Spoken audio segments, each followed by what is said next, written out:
اور پھر بہت سے لوگ مجھے یہ پیغام دیے کہ کسی نے قرآن کریم کے بارے میں کچھ کہہ دیا ہے.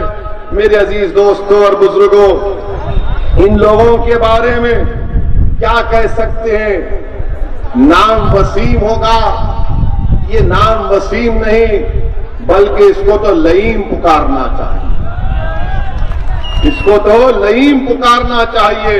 اور یہ لوگ وہ لوگ ہیں جو فرقہ پرستی کو اضافہ کرنا چاہتی ہے.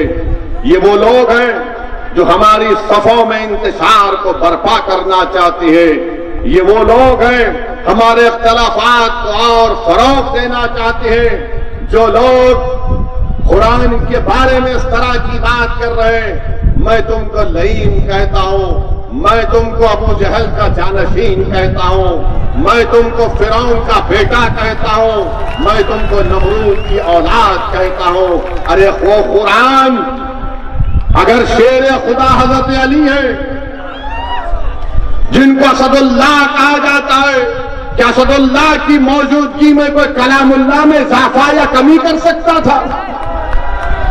جس اہل بیت کے گھر میں قرآن کریم کو نازل کیا گیا، آج تم اس طرح کی واہیات باتیں کرتے ہو. انشاءاللہ تعالی تم بے عزت ہوگے اور دنیا دیکھے گی تم کو کہ تمہاری بے عزتی کو، اور تم زندہ ضرور رہو گے.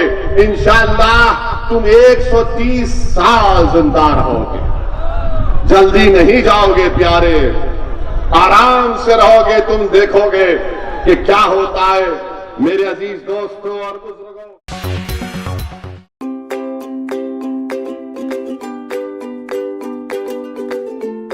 Every child's success story starts here, like a multifaceted diamond. Every student who steps into Success School shines with brilliance, sculptured by teachers polished to perfection. If opportunity does not knock, I will build a door. To us, success comes in cans, not in can'ts. Success is falling 9 times, getting up 10. Some people dream of success, others put their heart and soul into working for it.